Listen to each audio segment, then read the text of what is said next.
إلا كان عندك مشكل ديال الشهية اللي ديما محلولة وديما فيك الجوع واخا كتكون يلاه تغديتي ولا تعشيتي، اجي نشرح لك علاش. كمل الفيديو حتى الاخر باش تفهم. اولا خصك تعرف ان الجسم ديالنا كيفرز واحد جوج هرمونات اللي هما اللي كيتحكموا لنا في الشعور بالجوع ولا بالشبعه، اللي هما الغريلين والليبتين. هاد الهرمونات خدمتها هي توازن لنا الجوع والشبعه باش الجسم ما يتزادش بزاف في الوزن وما ينقصش بزاف. خلينا نبداو بشرح بسيط لكل واحد فيهم. اولا هرمون الغريلين هو هرمون الجوع.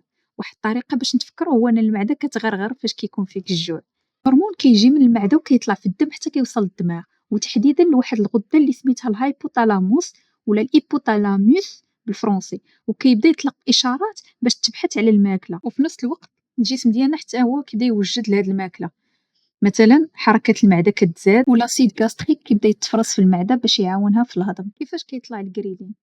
كيطلع بزاف الا كان عندك نقص في السكر في الدم او الوزن ديالك نازل بزاف، ولكن ملي المعده كتعمر بالماكله الغريلين كينقص وكتولي ما محتاج تزيد تاكل. دابا ندوزو للهرمون الثاني اللي هو الليبتين. هو هرمون اللي كيعطينا الاحساس بالشبع.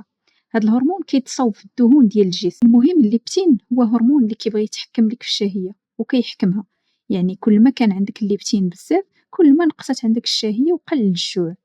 ولكن الليبتين عنده دور كبير حتى في الجهاز المناعي. بغيت نقول لكم باللي كلمه ليبتين جايه من كلمه يونانيه كتعني شي واحد اللي رقيق، حيت كيف ما قلنا من قبل هو اللي كينقص لنا الشهيه وكيعاون على ما يجيكش الجوع بزاف ملي كيكون مرتفع عندنا في الجسم ديالنا. الجسم ديالنا كيصاوبو في الخلايا الدهنيه وايضا في المصارن، ومن تما كتمشي الاشاره للدماغ باش كتقول ليه صافي راه عندنا ما يكفي من الماكله.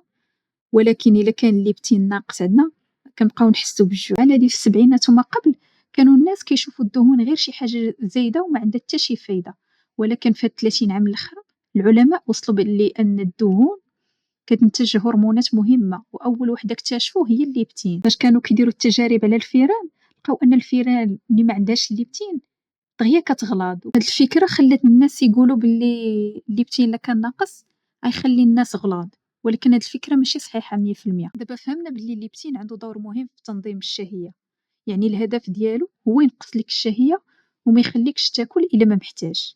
ولكن ملي كنكون عندنا زياده في الوزن الليبتين كتولي عنده صعوبه باش يدير الخدمه ديالو، بحال الجسم كيبدا يقاوم التاثير ديال الليبتين، وهذه كنسميوها مقاومه الليبتين. ايوا شنو نقدر ندير باش نعاون الليبتين يخدم مزيان؟ هنا فين كيجي الدور د النصائح اللي كيسمعها لكل شيء. خاصك تنقص من الماكله المصنعه بزاف، لي كونسيرف، اي حاجه شابعه بلي زاديتيف، ونكثروا من الالياف لي فيبر، يعني الخضروات، الحبوب الكامله. هادشي كيعاون الليبتين باش يعطي الاشاره الصحيحه للدماغ وكيقول ليه بركه من الماكل. الليبتين ما كيجيش من الماكله ولا المكملات، ولكن الجسم ديالنا هو اللي كينتجو. ولكن كاين واحد النقطه، الاكل الصحي بحال كما قلت الخضروات والفواكه كيساعدوا الجسم باش ينتجو بطريقه مقاده. المشكل اللي كيطيحوا فيه بزاف الناس هو ملي كيكون عندك الليبتين مرتفع بزاف ولمده طويله الجسم كيبدا يولي كيقاوم هذا الهرمون، يعني الخلايا ديال الجسم كتولي ما كتستقبلش الليبتين مزيان.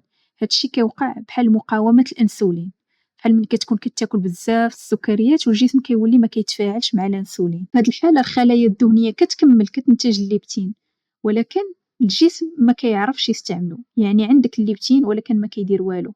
هادشي كيخلي الانسان يحس بالجوع بحال الا ما عندوش ما يكفي من الليبتين حتى الا كان عنده بزاف. نرجعوا لنقطه المناعه اللي قلت لكم قبيله، قلت لكم راه كيعاون حتى في الجهاز المناعي وكينقص لنا حتى الالتهابات. علماء التغذيه والناس ديال الدومين كيوصيو بنفس الحلول اللي كيعطوا المشكل ديال مقاومه الانسولين.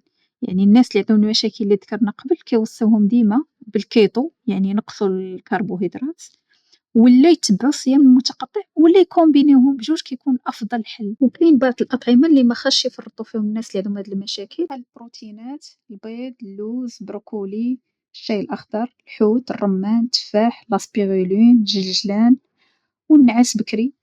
خصو يشوف الشمس بالنهار ويحبس الماكله 4 السوايع قبل ما يمشي ينام. اذا الكريلين والليبتين خدامين ديما في الجسم ديالنا، ولكن النسبه ديالهم كتبدل. مره الكريلين طالع وكيجيك الجوع، مره الليبتين اللي كيطلع وكتحس بالشبع. هادشي كيعطي توازن باش ما تزيدش في الوزن بزاف وباش ما تنقصش بزاف. ولكن إلا كانوا نسب هاد الهرمونات ماشي متوازنة كيف ما شرحنا قبل، كنقدروا نطيحوا في مشاكل صحية. المتلازمات برادر-ويلي كيكون عندهم غريلين ديما طالع، يعني كيكون ديما فيهم الجوع، وهذا الشيء اللي كيخليهم تكون عندهم السمنة. ومن ناحية أخرى كاينين بعض الناس اللي كتكون عندهم مشكلة في حساسية الجسم الليبتين، كيبقاو ياكلوا بزاف حتى هما حيت الجسم ديالهم ما كيعرفش ملي كيشبع. المهم إلا بغيتي تنقص في الوزن، راه الدهون اللي عندك في الجسم حتى هي كتخدم وكتنتج الليبتين اللي غيعاونك توازن الشهية ديالك.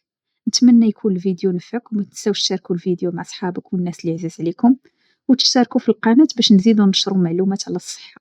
إلا كان عندكم شي سؤال خليوه في التعاليق، وشكرا مرة أخرى على المشاهدة.